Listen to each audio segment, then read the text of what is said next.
simply, this is what the St. Paul district is all about: keeper of the waters. In view of the current ecological position of our country, coupled with how water relates to many pressing needs, the Corps is one of the important arms of the United States government. A United States Senate committee says,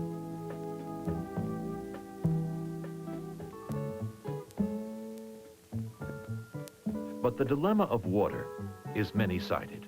Too much, too little, too soon, and often the wrong kind at the wrong place. Leading water experts note this about water's importance. The Earth we live on is 3/4 covered by the waters of the ocean. Water vapor in the atmosphere protects us from the burning rays of the sun. Water makes our clouds and fog.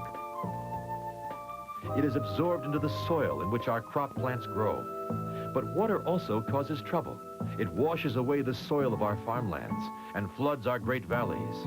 People living in the floodplains and country lose their property and their lives.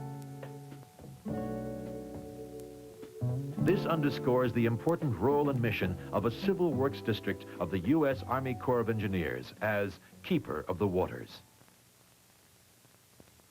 The St. Paul District of the Corps is one of 37 U.S. Army Engineer districts which plan and complete civil works projects in the 50 states.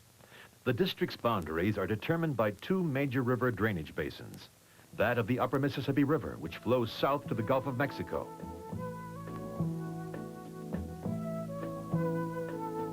and the Souris, Red, and Rainy Rivers, which drain north to Canada and Hudson Bay.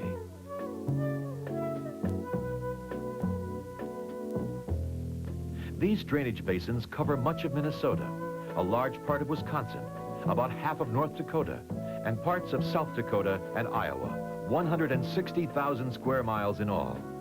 Each of the 37 districts is under the jurisdiction of one of 11 engineer divisions. The St. Paul District is among 5 districts which report to the North Central Division in Chicago, which in turn reports to the Office of the Chief of Engineers in Washington, D.C. Annually, the Chief of Engineers' broad command objectives highlight the greatest need for concentration on the part of districts and Corps field operating activities.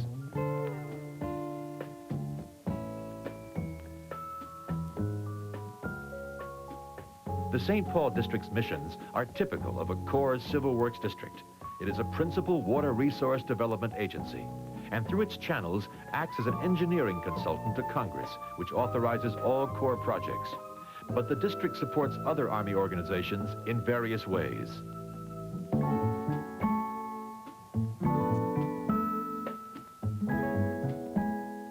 The St. Paul District is involved with permanent flood control projects, emergency flood fighting, commercial and small boat navigation, recreation and fish and wildlife enhancement near federal waterways and reservoirs, water supply, water quality, hydropower, and regulation of structures and placement of fill in water bodies and wetlands.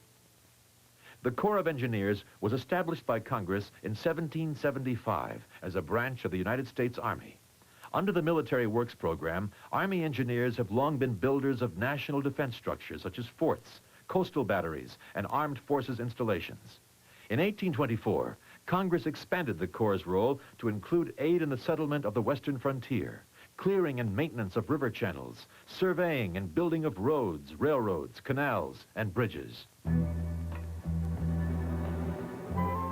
Since its inception, the United States Army Corps of Engineers has accomplished many engineering feats and has served the nation in peace and war. Many times, it has had to shift from nation building to a wartime posture, always returning to peacetime duties once the threat was gone. Professional engineering skills, flexibility, and dedication continue to be the Corps' strongest assets, and support to the Army and the nation, its goal. However one measures it, the St. Paul District is one of the largest in total area, in total miles of Section 10 navigable waters, in miles of international border, in miles of rivers, and in total number of streams and lakes. The St. Paul District is one of the richest water resource areas in the United States. Its wetlands and potholes abound. 70 to 75% of all ducks that breed in the United States do so in our part of the country. Fish and Wildlife Service figures show that the 2,100,000 acres of prime waterfowl wetlands in the district represent 24% of the total acreage of such wetlands in the 48 contiguous states. The St. Paul district was established in 1866 with the appointment of Major General Gouverneur Kemble Warren as the first district engineer. Today, more than a century later, it is organized in a functional manner, with administrative and professional specialists reinforcing and supporting the work of operations and engineering divisions.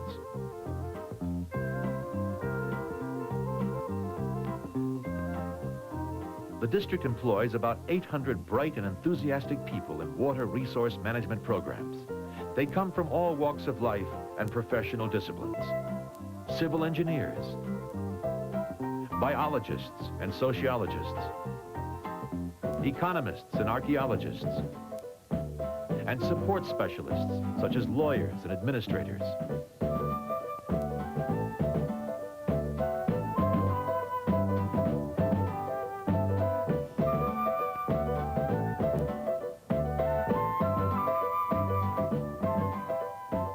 Many of these employees are in the field, working at construction sites, managing parks and campgrounds, operating locks and dams, or maintaining navigable waterways. District office personnel work in the post office and custom house in St. Paul, which overlooks the Mississippi River. Some historic achievements have been made in our people department in recent years. The first woman in the district to become a lock and dam operator at the Upper and Lower St. Anthony Falls Locks and Dams. More than a dozen women are employed in the engineering, professional, and scientific fields, including civil engineers, recreation specialists, an economist, lawyer, hydrologist, archaeologist, and wildlife biologist, among others. The St. Paul district has an honor roll for registered engineers and architects. Vietnam veterans are also well represented in the district, with a current count of more than 100. Under the handicap program, severely handicapped individuals and others with less serious handicaps are hired. The St. Paul district's budget reflects its activities in these basic categories.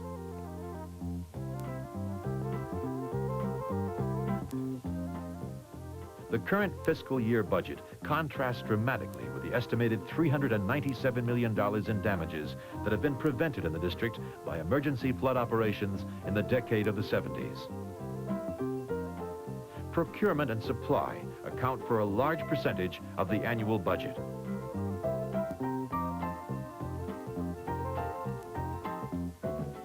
The St. Paul district maintains navigation projects on the Upper Mississippi River, from St. Anthony Falls to Guttenberg, Iowa, and in harbors on some Canadian-United States border lakes. Dredging problems have mounted in recent years, so have costs.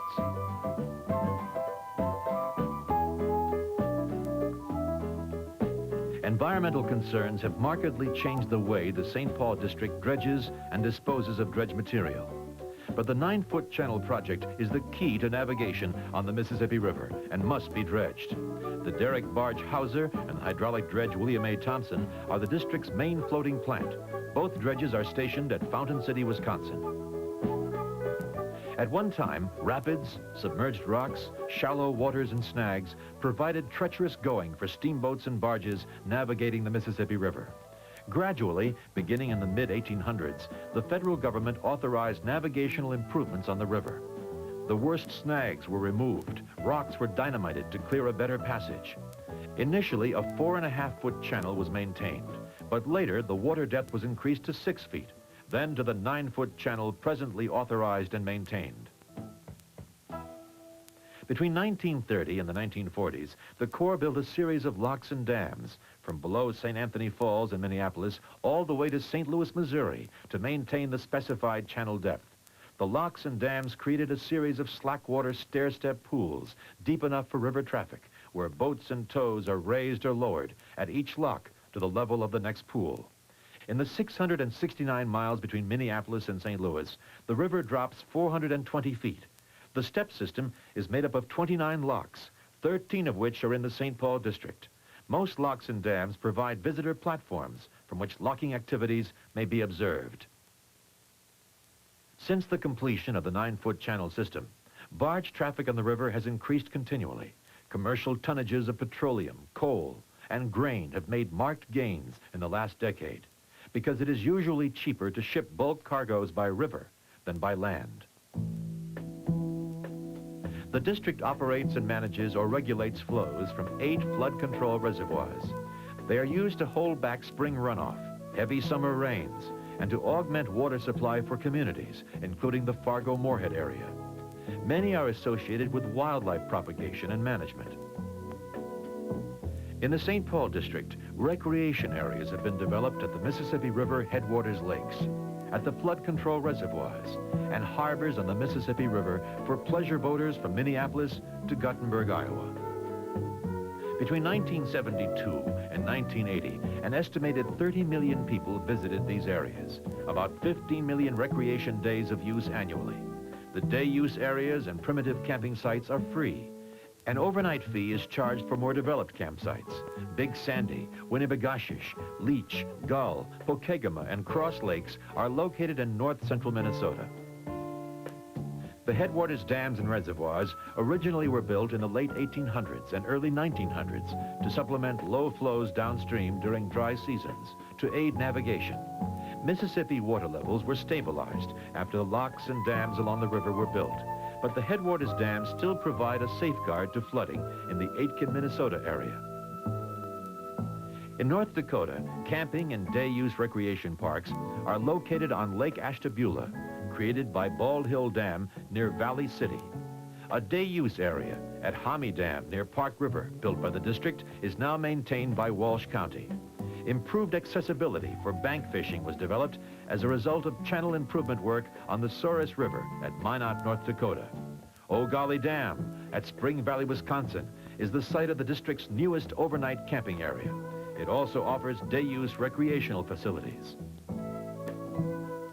4 diverse core projects now under construction are the rehabilitation of Lock and Dam 1 in Minneapolis, Mankato, North Mankato, LaHillier Flood Control Project, the Permanent Dike Flood Control Project at Winona, and the Lake Rebecca, Hastings, Minnesota Recreation Development and Wildlife Enhancement Project.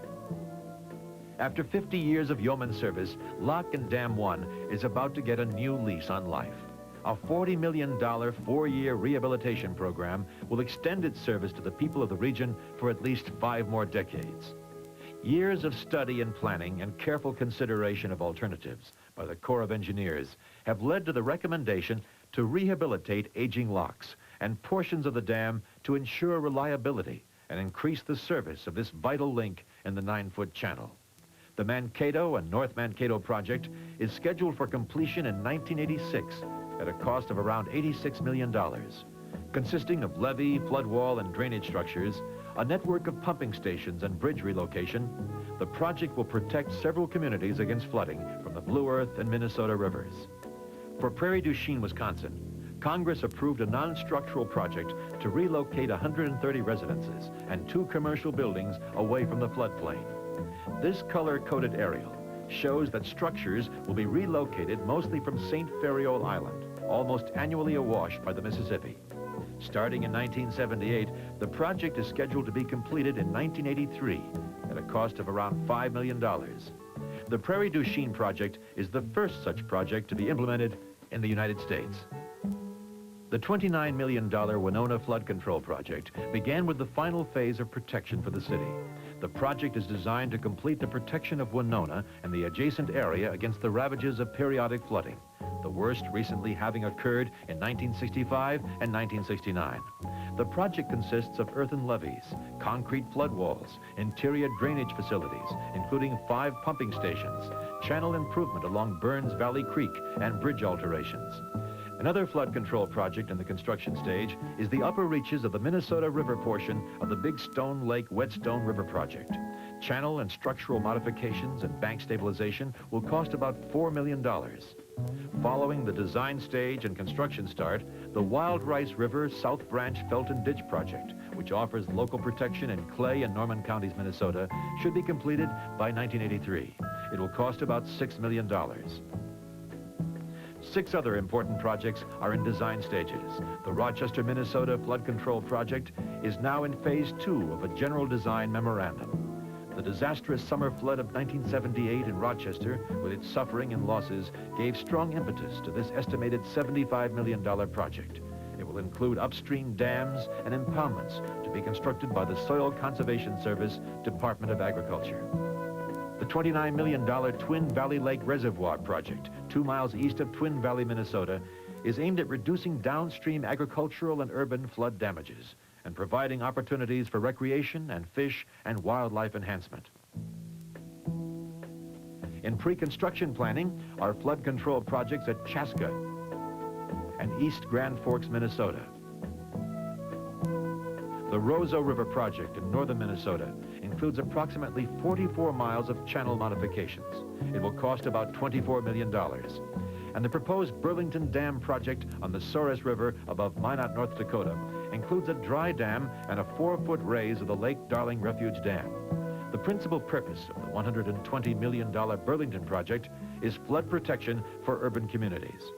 Bassett Creek, on the edge of Minneapolis, is the site of a $16 million project aimed at controlling repeated urban flooding in the Bassett Creek watershed. The planning work of the St. Paul District is divided about equally between the Upper Mississippi River region and the Red River of the North region. Significant studies and projects under the planning branch involving the Mississippi River include a Chippewa River erosion demonstration program, feasibility studies on small boat harbors at Lake City, Minnesota, and Trempealeau, Wisconsin, a restudy of existing projects in the city of St. Paul, and a flood control project at Portage, Wisconsin, on the Wisconsin River. Along with the Soil Conservation Service, the district is studying erosion and flood problems on 5 of the Upper Minnesota River subbasins, a study known as Minnesota River Basin 639. Perennial flooding along the Red River of the North has resulted in a concentration of studies aimed at reducing flood damages and devising solutions and partial solutions for very difficult problems. Among these is a Red River main stem and agricultural levee study. A mathematical model of Red River Valley hydraulics will be constructed. It is vital to learn what happens here to flowing water and why. Post-authorization planning studies are underway for the Park River at Grafton, North Dakota, the Cheyenne and Pembina Rivers, and East Grand Forks, Minnesota. An important part of the planning function is in the area of floodplain management services. Planning assistance to the states and small project studies is ongoing. Area-wide planning services performed by district personnel include economic analyses, support to flood emergency activities, public involvement in education, and environmental services. What about the future for St. Paul district planning? It is certain that hydropower studies will demand more and more of planning resources. Another area for planning will be in direct technical assistance to watershed districts. The Urban Studies Program, begun in 1972, develops plans to provide communities with 50-year solutions to water and land-related problems. Some of the areas studied are flood control, wastewater, and municipal and industrial water supply. Both water quantity and water quality are considered. Current urban studies are being undertaken for Grand Forks, East Grand Forks, and Fargo-Moorhead, North Dakota, Minnesota border cities. Periodically, the Corps carries out special missions, either on the order of Congress or the President, or by agreement with other agencies. Projects assigned to the St. Paul District have been a 3-year dam safety inspection program, a long-range mission to inspect new sewage treatment works for the Environmental Protection Agency. The district has established offices for this program in 5 cities within the district, and a study of the multi-uses of the Upper Mississippi River. In addition to acting as an engineering organization and builder, the district acts as a regulatory arm of the federal government.